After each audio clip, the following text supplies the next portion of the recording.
Vamos lá, pessoal. Bom dia a todos, bom dia a todas. Vamos dar início a mais uma aula de geografia, matéria ainda, revisão do 9º ano, matéria do 3º bimestre, que a gente vai trabalhar sobre, talvez seja atualmente o principal continente do nosso planeta, que é o continente asiático, galera. A gente vai aprender um pouquinho sobre a Ásia. Até alguns anos atrás, até na época que eu estudei, gente, eu já me formei, tem 18 anos, tem tempo já. Há 20 anos atrás, eu estava igual vocês aí no primeiro ano do ensino médio, e a gente quase não estudava sobre a Ásia. Por quê? A gente só sabia do Japão, a gente sabia muito sobre o Japão, porque o Japão já era bem conhecido aqui no Brasil, era um território... A gente sabia que o Japão era um território pequeno, muito tecnológico, rico, e sabia um pouquinho sobre China. Eu sabia que China tinha muita gente, eles comiam coisas estranhas e que vendiam e que produziam produtos falsificados. Aquele Adidas de 4 listras, aquele Nike que você usa uma vez de escola do pé, aquele negócio bem falsificado mesmo. Eu sabia que na Índia era um país que a vaca era sagrada. Sabia um pouquinho sobre o Oriente Médio, que tinha muito petróleo, e só. Hoje em dia não, pessoal. Hoje em dia, com a globalização, aquele negócio que a gente já falou nas outras aulas, esse processo de uma explosão das informações, eu posso pegar meu celular agora aqui e pesquisar sobre uma crise que está ocorrendo em Mianmar. Mianmar é um país que fica perto da Índia, onde ocorreu ali um golpe militar, uma tentativa, uma derrubada de um presidente, a tentativa de promover um governo militar, e eu não sei se vai ter ou não, porque o negócio é meio complicado. Pensa só, estou falando aqui sobre Mianmar, um país que muita gente às vezes nem ouviu falar o nome, mas isso daí se deve muito ao fato de a gente ter essa quantidade de informações. Mas o que a gente faz com as informações que a gente recebe? Isso que a gente tem que pensar, tá? E quando a gente fala sobre o continente asiático hoje em dia, você precisa entender que a metade da população mundial está ali naquele lugar, pessoal. Deixa eu abrir aqui. Eu preciso que alguém me diga se está conseguindo ver a passagem de slides. Dá para ver. Estou. Obrigado. Pessoal, de cara, ele coloca aqui para vocês uma imagem aqui que tem algumas coisas bem interessantes. Ó, de cara, ele coloca... Olha só nessa imagem quanta informação tem. Você tem o Monte Everest, você tem esses balões. O que são esses balões? É da região lá da Capadócia, é lá na Turquia. Para quem lembra daquela novela Salve Jorge, mostrava esses balões lá na Capadócia. Você tem um prédio muito moderno, que eu esqueci o nome desse prédio, que fica em Dubai. Você tem a estátua de Buda, que a gente vai falar sobre religiões essa aula, tá, gente? A gente vai falar da importância das religiões do continente asiático para o mundo. Você tem meu Deus, esse portão, tem o nome desse portão que fica no Japão. Você tem o Taj Mahal aqui no fundo, acho que é o Taj Mahal, na Índia. Você tem uma quantidade de informações tão grande somente uma imagem. Por quê? Porque a Ásia, pessoal, é um berço cultural para a humanidade, mas ele tem uma diversidade muito grande, galera, muito grande.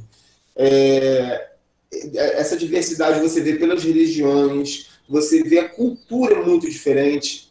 Exemplo, se você vê na imagem, o número 5 está certinho em cima da Índia. E o número 3 e o número 1 está em cima da China. Na Índia, pessoal, eu até já brinquei isso na outra aula, na Índia, o rato é um ser sagrado em algumas regiões. E ao lado, na China, muitos comem rato. Olha que enquanto isso, aqui no Brasil, não é nenhum nem outro. A gente não come rato, a gente não tem uma adoração ao rato. Não, mas você vai perceber que essa cultura muito, muito diversa e muito complexa que você vê no continente asiático. Tá? Não existe uma homogeneidade. O que é homogeneidade? É deixar tudo igual. Tá? Se você for no Brasil para a Argentina, a diferença cultural não é muito grande. Mas se você for, de novo, da Índia para a China, a diferença cultural é muito grande. Tá? Aqui está colocando as regiões que eu coloquei. Ó. Lá na Turquia, Capadócia, no Hong Kong, que é um território pequeno, pessoal. Hong Kong, a gente vai falar disso na próxima aula, sobre os tigres asiáticos, mas Hong Kong tem um território menor do que o estado do Rio de Janeiro. E Hong Kong tem uma importância financeira e econômica muito grande para o mundo inteiro, um território pequenininho. Você tem na Arábia Saudita os desertos, uma região desértica, onde você pensa que, deserto, tá, mas nesse deserto aqui, você tem a maior concentração de petróleo do planeta Terra. Tá? E você precisa saber que, se tem petróleo, significa que ali já foi um oceano. E quando a gente vai falar de Oriente Médio, vocês vão ver que o Oriente Médio, toda a região do Oriente Médio era fundo do oceano, que há milhões de anos atrás sofreu um processo de soerguimento. A gente vai falar disso lá na matéria de geologia, que era a matéria do primeiro ano. Ali, a placa tectônica subiu e passou a ser o continente, uma parte do continente asiático, que é o Oriente Médio. Mas ali, há milhões de anos atrás, era fundo de oceano. Olha que loucura. Por isso que tem petróleo na superfície. E no Vietnã, que é essa agricultura de jardinagem, que o Vietnã, juntamente com China, entre outros países ali, depende basicamente a base da sua alimentação é arroz. E eles utilizam essa técnica, que é a agricultura de jardinagem, para produzir arroz. Mas isso é um assunto mais para frente, só para a gente não perder a imagem. E aqui, pessoal, nós temos um mapa do continente asiático. Reparem que a Rússia vai dominar boa parte do norte. Lembrando a vocês que a Rússia tem esse território absurdo, que é 3 vezes o tamanho do Brasil. A Rússia é o maior país do planeta Terra, em extensão. Não tem como comparar com outro. Tá? A Rússia é tão grande que está faltando um pedaço da Rússia aí na imagem, tá? Só para vocês terem uma ideia. E você tem outros países de grande destaque. Desculpa, apesar da Rússia ser muito grande, a Rússia não tem uma população tão grande. A população da Rússia é menor do que o Brasil. Quer dizer, não é tão grande comparado ao seu tamanho, tá? Muito por causa do seu clima. Daqui a pouco a gente vai falar sobre divisão do continente asiático, divisão em regiões, e a gente vai falar um pouquinho mais sobre isso. Mas eu quero mostrar esse mapa para vocês. Pode falar, tá, gente? É super gelado, né? A Rússia chega ao ponto... a Rússia tem o local mais frio, a cidade... Menos temperaturas, né? Tem uma cidade, acho que é Minsk o nome, se eu não me engano, que ali já foi registrada uma temperatura de quase menos 90 graus. Pô. O norte da Rússia não tem como ser habitado. A população... É tão louco isso, que na Rússia existe uma cultura muito forte de tomar vodka. Até as crianças tomam vodka. Tanto que lá é o maior índice de alcoolismo do planeta. Barra até Magé. Por quê? Porque as pessoas tomam vodka desde criança para poder se aquecer. Eles praticamente não bebem água. E isso daí vai influenciar muito no país, tá? Essa questão do clima, mas está muito relacionado à sua latitude, que é a matéria que a gente vai trabalhar mês que vem, falar um pouquinho sobre cartografia. Aí vocês vão ver que latitude é a variação a partir da linha do Equador. A latitude da Rússia é muito alta. Por quê? Porque ela está se aproximando do Polo Norte. Ou seja, é um local que o inverno dura mais de 6 meses. Tá? Mas vamos lá. Outros países destaque que a gente precisa falar. China, que é um país que não tem como. Semana que vem a gente vai falar bastante sobre China, sobre a economia chinesa. A importância da China é muito grande. O Japão, até 10 anos atrás, uns 15 anos atrás, o país mais rico da Ásia era o Japão. Hoje é a China, tá? Nesse exato momento, todo mundo que está aí na aula, acordado ou não, está com alguma coisa feita da China. Eu estou sentado numa cadeira que está escrito Made in China embaixo dela. Eu estou segurando o celular. Tem uma coisa que eu fui na minha casa que já tem Made in China escrito. Cara, daqui a pouco a gente vai vir com um adesivo Made in China. O meu celular, que é um celular da marca dos Estados Unidos, esse dia eu abri, estava aqui, Made in China. A gente vai falar muito sobre isso na aula que vem, da importância. Também é da China. Ou até... Mas aí existe já uma diferença. O que acontece? Antes, a China passou por 3 momentos, só para a gente entender. O primeiro momento, que foi um momento que durou até uns 15 anos atrás, a China só produzia coisa falsificada e de baixa qualidade. Ah, isso é pirata, isso aí é da China, não vale nada. Esse papo que esse negócio é da China, não vale nada, já foi. Não significa que eles não produzem mais nada vagabundo. Produz sim, mas não é mais o principal. Tá? O segundo momento foi o momento onde as fábricas do mundo inteiro foram para a China. Foram por quê? Para poder aproveitar da mão de obra barata, entre outras coisas que a gente vai falar na próxima aula. Já estou dando spoiler da próxima aula. Esse foi o segundo momento, onde uma fábrica tipo do iPhone, da Apple, saiu dos Estados Unidos e foi para a China. Só que a China agora já está vivendo o terceiro momento, onde as marcas nacionais cresceram e se expandiram pelo mundo. Aí eu falo da Xiaomi, tem outra marca importante de carro, Jack Motors, Chery, são marcas chinesas. Lenovo, aquela marca de computador, Lenovo, é uma marca chinesa. A Lenovo comprou a Motorola, que é a marca dos Estados Unidos. Então, a China já está vivendo o terceiro momento, que é a própria marca chinesa que se expande pelo mundo. Mas é matéria para a próxima aula. A Índia, que é um país de destaque, que está crescendo pra caramba, apesar de ter uma população ainda muito miserável. Indonésia, a própria Arábia Saudita, a questão de Israel, que a gente vai falar também mais para o final desse mês, a questão de Israel. Tem muito país de destaque que a gente precisa falar. Coreia do Norte, Coreia do Sul. A Coreia do Norte, da galera muito, muito, muito fechada. A gente vai falar sobre isso também. E a Coreia do Sul. Gente, Coreia do Sul... A Coreia do Norte é uma ditadura, né? A Coreia do Sul é muito desenvolvida tecnologicamente. O do Norte que eu estou falando. Samsung é da Coreia do Sul, LG é da Coreia do Sul, Hyundai é da Coreia do Sul. E é um território menor do que São Paulo, tá? É um território menor do que São Paulo. Eu não sei se aparece a mãozinha para vocês aí, que eu estou mexendo aqui do mouse, mas a Coreia do Sul está ao lado da China, aqui em amarelo, tá, gente? Então, são países de grande destaque.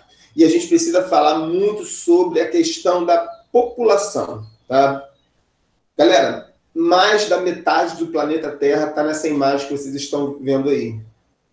Só que temos 2 países que vão concentrar grande parte dessa população. Tá? Quais são esses países, professor? China e Índia. Tá? Só para vocês terem uma ideia, a gente está caminhando para 8 bilhões de habitantes no planeta Terra. 8 bilhões. Destes 8 bilhões... praticamente 1 bilhão e 400 milhões de pessoas estão na China. 1 bilhão e 400 milhões. Está caminhando para isso. Tá? E a Índia, que está ao lado, que tem um território menor ainda, a Índia tem em torno de 1 bilhão e 200 milhões. Ou seja, esses 2 juntos concentram 2 bilhões e meio de pessoas. Galera, é muita gente, é muita gente. Tá? Só para comparar, o Brasil é o 6º país mais populoso do planeta. O Brasil tem 200 e... Deixa eu ver se alguém está entrando na aula. Não, tem não. O Brasil, galera, tem 213 milhões de pessoas. Quais são os países mais populosos do planeta? Vamos lá. China, 1 bilhão conforme eu falei, 1 bilhão e 300, 400 milhões, está por aí. A Índia com 1 bilhão e 200 milhões, mais ou menos. no futuro, a Índia vai passar a China, tá? O crescimento populacional da Índia é maior do que da China. Em terceiro lugar em população, nós temos os Estados Unidos, que já estão chegando na casa de 400 milhões de pessoas nos Estados Unidos. Tá? Dessas 400 milhões de pessoas, praticamente 150 milhões são imigrantes. Muita gente. Só mexicanos, são quase 70 milhões de mexicanos morando nos Estados Unidos. Tá? Tem alguém tentando entrar na aula? Ô, professor. Oi, pode falar, Thomas. As condições da Índia são horríveis, né? Por causa da população muito grande, né? Sim, mas vem mudando pra caramba, tá? A Índia já é o país que mais forma engenheiros no planeta Terra. O que isso quer dizer? Engenharia está ligada diretamente a desenvolvimento industrial, tecnológico. A Índia tem um programa muito interessante que eles pegam as principais mentes, as pessoas mais superdotadas, eles vão nas escolas e procuram as pessoas mais inteligentes, e eles pegam essa pessoa mais inteligente, eles pagam para essa pessoa ir estudar fora da Índia. E depois eles precisam voltar. Não sei se a galera gosta de ver série, mas tem aquela série The Big Bang Theory. Não sei se a galera lembra dessa série, The Big Bang, que tinha o Raj, que era um personagem indiano, que ele era um cara muito inteligente e tal, mas ele sabia que ele tinha que voltar para o seu país. E a Índia faz muito isso. Eles pegam as principais mentes e eles mandam para um outro país para poder estudar, mas precisa voltar. Para que isso? Para trazer essa informação. E a Índia vem crescendo pra caramba. A Índia já é um polo industrial importante. Exemplo, boa parte das vacinas que a gente quer tomar são produzidas na Índia. Estava lá AstraZeneca, vacina da AstraZeneca, tem uma outra vacina chamada Covax, tudo é produzido na Índia. A Índia tem o maior polo farmacêutico do planeta Terra. Estava dando até um problema, porque a Índia não queria exportar para outros países as vacinas. Por quê? Porque eles têm 1 bilhão e 200 milhões de pessoas para poder vacinar. Mas a Índia vem mudando essa situação, mas ainda tem uma população muito miserável, mas vem mudando, tá, gente? É muito legal você ver sobre Índia. Eu lembro que na Índia, a gente só começou a falar de Índia aqui no Brasil por causa da novela Caminho das Índias. Mas a Índia, ela vem mudando muito as suas características, tá? Depois, o quarto país mais populoso do mundo é a Indonésia. Indonésia é esse em amarelo aqui embaixo, esse conjunto de ilhas aqui, tá? Aqui nesse conjunto de ilhas tem 300 milhões de pessoas morando aqui, a gente pra caramba. Até no ano passado, o Brasil era o 5º país mais populoso do planeta Terra. Agora tem um que passou o Brasil, que é o Paquistão. O Paquistão é esse país em verde aqui colado com a Índia. Tá? Eu espero que todo mundo esteja vendo aqui no mapa, a Índia aqui embaixo, depois o Paquistão. Tá? É um país que ultrapassou a população brasileira. Tá bom? Você acha que a galera faz muito filho aqui? Lá faz mais. Mas vamos lá. Aí aqui vem a origem do nome Ásia. Aqui tem toda uma explicação. Eu vou caminhar um pouquinho mais rápido para a gente poder dar conta da matéria, tá, gente? Esse slide depois eu vou mandar para vocês visualizarem com calma. Aspectos gerais. A Ásia é uma região muito complexa em relação à questão tectônica. Como assim? É uma região que em vários locais há choque de placas tectônicas. E a gente vai aprender isso ainda esse ano, que os locais onde as placas tectônicas se chocam são locais onde são muito propícios a terremotos e a fortes vulcões ativos. Tá? A gente precisa se lembrar que os 2 principais tsunamis que ocorreram no mundo nesse século XX, no século XXI, perdão, errei até o século, ocorreram na Ásia. Tá? Um ocorreu na Indonésia, aquelas ilhazinhas que eu mostrei para vocês aqui embaixo, em amarelo, foi o tsunami que ocorreu em 2004. Para quem já viu aquele filme, fugiu o nome, aquele filme do tsunami, que mostra bastante o que ocorreu na Indonésia, que matou mais de 200 mil pessoas. O que é um tsunami, gente? Nada mais é do que um terremoto ocorrido no fundo do oceano, tá? Onde você tem toda aquela carga de água em cima e você tem duas placas e muita energia, até chega um momento que essa energia é liberada. Essa liberação de energia é como se você desse um tapa no fundo do oceano, que vão provocar essas ondas que vão invadir o litoral, tá, gente? E nós tivemos agora, em 2011, foi comemorado 10 anos agora, do tsunami que ocorreu no Japão. Tá? O Japão é a região mais instável tectonicamente do planeta Terra. O Japão, gente, é formado por ilhas vulcânicas. O Japão só existe porque tem vulcões ali, e esses vulcões expeliram magma, e esse magma, quando ele sai na forma pastosa, quando ele vai tendo contato com a água, ele se resfria e vira uma rocha. E essa rocha vai se expandindo até formar o quê? Um território. E esse território é o Japão. No Japão tem terremotos todos os dias sentem terremoto. Tá? Eles são acostumados com isso, coisa que aqui no Brasil não ocorre ao ponto de eles adaptaram toda a sua vida à questão dos terremotos. Vocês já ouviram falar sobre isso, que nos grandes prédios lá, dentro da coluna desses grandes prédios, eles têm sistema de amortecedores. Esses amortecedores é para quê? Para que o prédio não caia em um terremoto.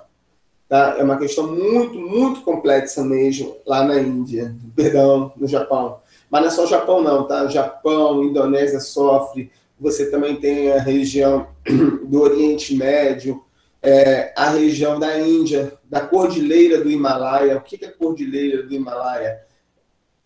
Daqui a pouco eu falo sobre isso, vai ter um slide aqui. Tá? A localização, vou passar um pouquinho mais rápido para a gente ver. A gente pode perceber que a Ásia vai desde a linha do Equador, passando pelo Trópico de Câncer, chegando ao Círculo Polar Ártico. Isso faz com que tenha temperatura desde o deserto do Oriente Médio, a temperaturas altíssimas ali do Sudeste Asiático, até o frio intenso do Norte, onde se encontra a Rússia. É interessante ver que a Ásia ela não tem uma divisão física da Europa. Não tem uma divisão. É diferente. Por exemplo, a América e a Europa estão divididos pelo oceano. A África, da Ásia, existe uma divisão física. A Ásia da Europa não existe divisão física, é só uma divisão política. Tá? Não existe um oceano separando. A Europa e a Ásia estão juntos. Por isso que o certo é Euroásia. Tá? Essa divisão é somente política. Por isso que nós temos dois países, já falei isso na última aula, dois países que têm território nos dois continentes, que é a Rússia e a Turquia. Esses dois países estão na Europa e na Ásia ao mesmo tempo. Tá? Aqui está mostrando o canal de Suez escrito. Canal de Suez foi, não sei se vocês viram, onde um navio ficou atolado, né? Vamos dizer assim, atolado não, encalhado.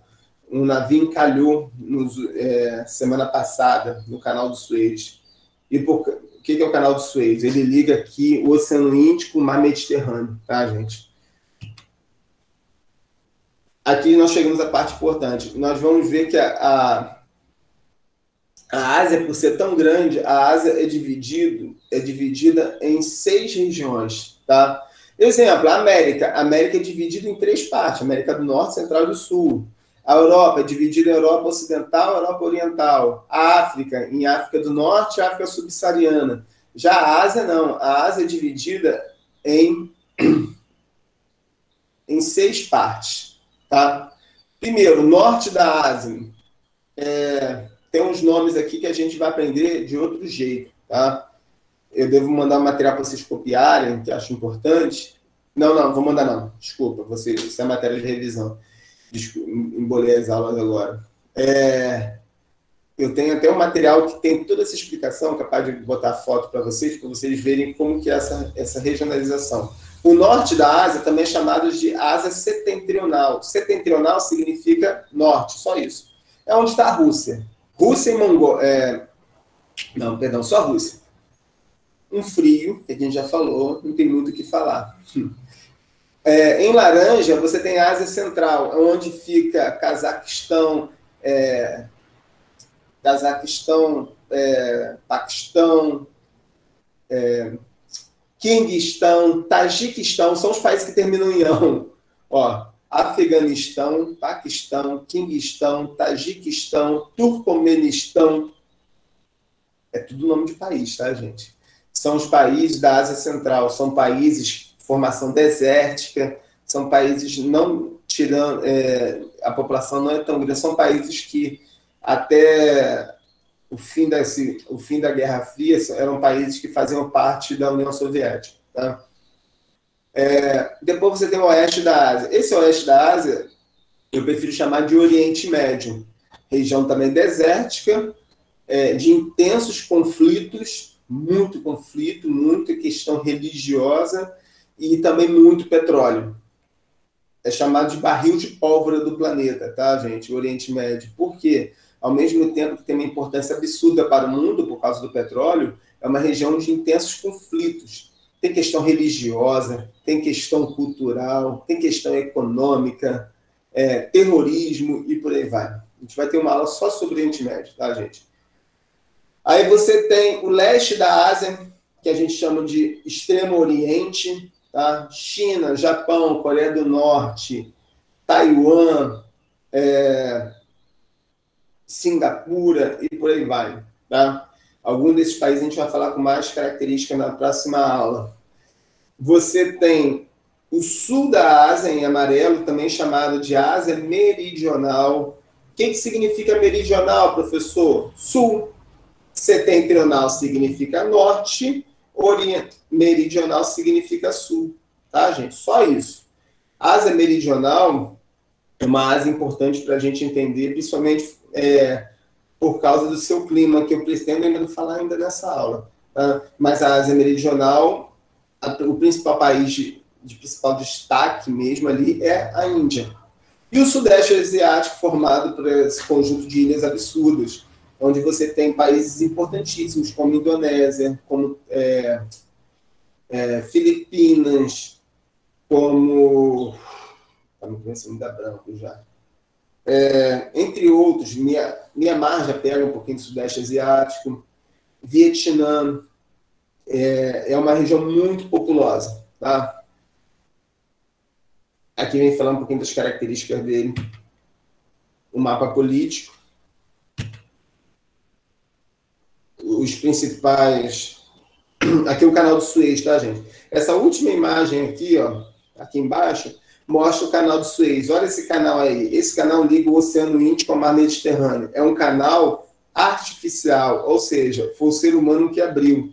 Para quê? Para passagem de navios. Você economiza 2, 3 dias de viagem passando por esse canal. Tá? Foi nessa região aqui que eu falei que na semana passada um navio foi manobrar aí, não sei o que ele foi fazer, e ele encalhou. E milhares de navios não podiam passar por aí. Isso podia fazer com que o preço das coisas no planeta Terra aumentasse. Que isso, professor? Sim. Esse canalzinho aí é responsável por mais da metade de todo o comércio internacional do planeta Terra, galera. Imagina só a importância de um simples canal. Tá? O Mar Vermelho, que de vermelho não tem nada, tá? Só numa época do ano que ele fica avermelhado. Os Montes Urais, que eu já falei numa última aula, que divide a Europa da Ásia. E por aí vai. Passar um pouquinho mais rápido, tá, gente? Deixa eu passar essas características aqui. O tsunami, que eu já comentei com vocês. Olha o tsunami do Japão que ocorreu. Olha o tamanho das ondas aqui. E eu queria chegar nessa parte aqui, tá? Ásia de monções. O que são as monções? Galera, o que acontece? Nós temos... Deixa eu até voltar aqui numa imagem. Repare, esse daqui é o mapa físico. O que significa? As cores em verdes estão no nível do mar. E as cores puxando para o marrom até avermelhado são as maiores altitudes. Reparem que Aqui no meio do mapa, você tem as maiores altitudes. Ali você tem a Cordilheira do Himalaia, onde é a maior cordilheira. O que é uma cordilheira? É um conjunto de montanhas. Tá? Aqui, ao lado do Brasil, você tem a Cordilheira dos Andes. Tá? E você tem aqui a Cordilheira do Himalaia. Como se formou a Cordilheira do Himalaia? Olha que loucura! A Índia, há milhões de anos atrás, era uma ilha. E essa ilha se chocou com o continente asiático. Esse choque fez com que um continente descesse e o outro se dobrasse. Essa dobra, a partir do choque, formou a Cordilheira do Himalaia. E ela continua crescendo, que esse choque continua ocorrendo. A Cordilheira do Himalaia é o maior conjunto de montanhas do planeta Terra, onde fica o ponto mais alto do mundo, o Monte Everest, 8.800 e poucos metros de altitude. Tá, galera? E isso daí influencia muito no clima. Deixa eu voltar aqui. Por quê, pessoal? Existe um regime de chuva chamado regime de monções. Olha que loucura, galera. A Cordilheira do Himalaia vai influenciar diretamente no clima. Por quê? Você tem uma região ali onde, no verão, aqui, ó, o verão lado direito aqui era a explicação. Você tem um regime de alta pressão. Eu não vou ficar tanto nessa explicação, não, que isso é matéria do segundo bimestre do primeiro ano, mas só para você entender. O regime de chuva joga chuva do Oceano Índico para o continente. Só que chega no meio do caminho, tem a Cordilheira do Himalaia. A Cordilheira do Himalaia não deixa com que essa umidade que ia para o continente passe. Ela funciona como uma barreira. Essa barreira faz com que só chova onde? No pé da Cordilheira do Himalaia. Isso provoca as monções. O que são monções? São regimes de chuvas absurdos que você tem no período do verão. E essa chuva cai praticamente na Índia. Tá? Então, de novo, a umidade vem do oceano. Quando ela chega no continente, ela encontra uma barreira gigantesca que é a Cordilheira do Himalaia, fazendo com que a chuva não ultrapasse, a umidade não passe para o outro lado do continente, só chova num ponto. É a região que mais vai chover no planeta Terra, tá, gente? Só para vocês compararem. Aqui na nossa região chove 500 milímetros por ano, uma coisa assim. Lá chove em torno de 8 mil milímetros. Ou seja, lá, gente, chega a chover 20 vezes o que chove no Rio de Janeiro. Se você acha que aqui chove muito, imagine você morar na Índia, que chove 20 vezes mais do que aqui. Só que você precisa entender uma coisa. Isso durante 6 meses do ano. Nos outros 6 meses do ano, em compensação, olha, então vamos de novo. Aqui é a Cordilheira do Himalaia, aqui é a Índia. No verão, a umidade vem daqui, não consegue passar, chove aqui. No período do inverno, a umidade ela vai vir do outro lado, só que ela também não consegue passar. Ou seja, são 6 meses chovendo muito e 6 meses praticamente sem chover. É isso a ideia principal que eu quero que você entenda. O que são as monções? As monções são um regime de chuva que, por causa da Cordilheira do Himalaia, provoca chuvas intensas no período do ano, no período do inverno, no verão, que são as monções de verão. Em compensação, no inverno, praticamente não chove. Olha que doideira, 6 meses chovendo praticamente sem parar e outros 6 meses sem chuva. Tá? E a Índia, ela precisa se adaptar a isso. A população que mora lá é totalmente adaptada a isso. Tá, gente?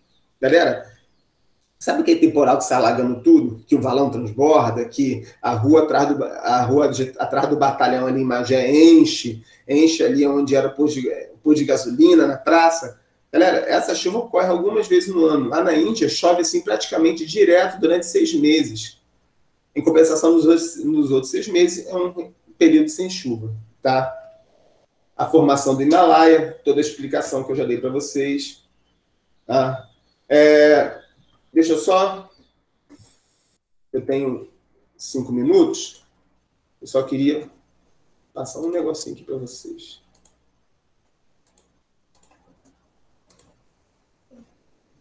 Não acredito que eu não abri.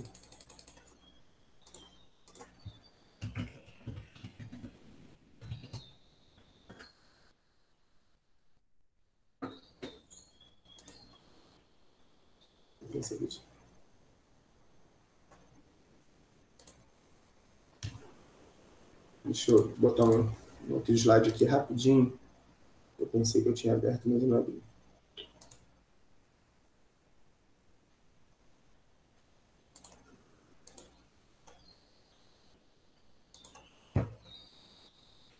Religiões asiáticas, pessoal. Rapidinho. A Ásia, pessoal, é berço das principais religiões do planeta Terra. Eu espero que você esteja vendo aí escrito hinduísmo. Tá? Se vocês não estiverem vendo, me avisa. A Ásia é berço das principais religiões. O próprio cristianismo surge na Ásia. Ela é berço das 3 maiores religiões monoteístas do planeta. Mono significa um. Ou seja, religiões que só adoram Deus. Quais são essas 3 religiões? O cristianismo, o judaísmo e o islamismo. Tá? Mas também ela é berço de outras religiões. A maior religião politeísta no planeta, ou seja, que tem vários deuses, hinduísmo. Tá? Exemplo de religião politeísta, candomblé, umbanda, são religiões politeístas, tá, gente? Só para ter uma ideia. O hinduísmo é uma das religiões mais antigas do mundo. Não há um fundador dessa religião, ao contrário do islamismo, que tem a ideia do Maomé, o fundador, ou do budismo, que é o próprio Buda. Tá? É uma tradição cultural, o hinduísmo, ele é muito forte na Índia, mas também tem outras regiões do planeta Terra. Na própria Índia, o hinduísmo tem alguns pontos importantes, tipo o rio Ganges, e o rio Ganges, que é um rio sagrado para os hindus, é uma religião que tem mais de 40 mil deuses. Tá? Não vou falar tanto sobre ela, eu quero que você saiba que ela existe, vale a pena pesquisar. Tá? O maior mestre do hinduísmo é Mahatma Gandhi. Gandhi é um personagem importante para você entender. E ele tem a trindade hindu, que é o deus Shiva, o deus Brahma e o deus Vishnu. Tá? O deus Brahma, ué, professor, cerveja Brahma? Cerveja Brahma em homenagem a esse deus hindu. Tá? Estou passando rápido, preciso finalizar isso daqui. Algumas imagens. Esse coroinha de óculos é Gandhi. Tá? Tem um filme de Gandhi espetacular, tem no YouTube. É um personagem importantíssimo, um dos responsáveis pela independência da Índia. A Índia era um território, até a Segunda Guerra Mundial, era um território da Inglaterra, tá, gente? Muitos devem ter visto já essas imagens que estão aí, são deuses hindus, tá? O budismo, que no caso aqui é considerado uma filosofia de vida, muitos nem se consideram o budismo uma religião. Aí tem aqui toda a explicação relacionada ao budismo. Eu estou correndo, tá, gente? Vocês estão percebendo. Então, é importante você saber que o budismo, a principal região do budismo é no Tibete. Tibete era um país que, durante a Segunda Guerra Mundial, foi tomado pela China e até hoje faz parte do território chinês. Tem o Dalai Lama, que é o chefe que seria o líder principal do budismo. Ele fugiu desde criança da região do Tibete. Tá? Ele não mora em seu país, que ele foi tomado e não é mais considerado um país do Tibete, mas é importante você entender que o budismo tem os ensinamentos de Buda, a ideia do karma, a ideia do... Gente, para quem gosta de anime, muitos dos animes, chakra, a galera que gosta aí de Naruto aí, isso tudo está muito relacionado ao budismo, tá, gente? Sharingan e por aí vai. O Jutsu Setsu... Não, sacanagem. Tem toda a explicação aqui do budismo. O Nirvana, que seria o paraíso, chegar ao Nirvana. Esse é o Dalai Lama, tá, gente? Esse cara é vivo ainda, ele seria o líder do budismo. Islamismo. Islamismo a gente precisa falar. Por quê? Islamismo, gente, é uma religião monoteísta e no futuro bem perto, nos próximos anos, o islamismo será a maior religião do planeta. Tá? Vai ultrapassar o cristianismo. Tá? O islamismo segue as orientações de Maomé. Maomé foi uma pessoa que disse que o anjo Gabriel trouxe para ele os ensinamentos, que ele vai lá e escreve o Alcorão. Maomé não escreve porque ele era analfabeto, mas ele dita o Alcorão, que é o livro sagrado, e eles seguem o deus Alá. Eu estou passando rápido, gente, desculpa. Então pesquisa mais sobre isso, que vale muito a pena. E o islamismo é dividido em dois grupos, sunitas e xiitas, tá? Eles são bem diferentes um do outro, bem diferentes, tá? Os xiitas costumavam ser mais extremos, mas hoje em dia os sunitas também são, então é difícil entender. Então aqui, ó, as 5 regras fundamentais: crer em Alá, rezar 5 orações diárias, ser generoso, obedecer ao jejum, e a peregrinação a Meca. Meca é a cidade sagrada do islamismo, Meca fica na Arábia Saudita, onde se encontram os restos mortais de Maomé. Tá? Muitas pessoas que a gente conhece, para quem gosta de futebol, são muçulmanas, tá, gente? É uma coisa já muito comum hoje em dia. E eles têm uma cultura muito forte e também em alguns pontos, em alguns locais, você tem a questão do extremismo do islamismo, que não aceita a presença de outros e por aí vai. Então, é uma questão bem complexa. Quando eu falar sobre o Oriente Médio, eu comento bastante. Eu volto no islamismo, tá, gente? Que eu quero explicar melhor isso para vocês. Aí vem xiita, de sunita, de mulher tem que usar o véu a partir da sua primeira menstruação. O judaísmo, que é uma das religiões mais antigas, é a religião monoteísta mais antiga do mundo. Você tem que entender, o cristianismo sai do judaísmo. O judeu, o livro sagrado do judeu é a Torá. Então, você tem toda uma cultura muito forte. E se você quiser aprender sobre o judaísmo, é só ler o Antigo Testamento da Bíblia, que tem toda a explicação sobre o judaísmo. Tá? De novo, o judaísmo vai ter uma aula só sobre isso quando a gente falar sobre a questão de Israel e Palestina. Tá? Os judeus... Muitas pessoas que a gente conhece na televisão são judias, tá? Tipo o Luciano Huck, ele é judeu. O judeu tem uma promessa em cima dos judeus que eles serão prósperos, serão ricos. E parece que deu certo, porque a maioria dos judeus que a gente conhece são ricos. E a gente podia falar de outras religiões, tá? Você tem a religião... Ai, Jesus. Shintoísmo, que é uma religião japonesa muito importante. Entre outras, tá, gente? Tem muita... Quando a gente fala sobre religião na Ásia, essas religiões têm uma importância muito grande, tá? Vamos finalizar a aula por aqui.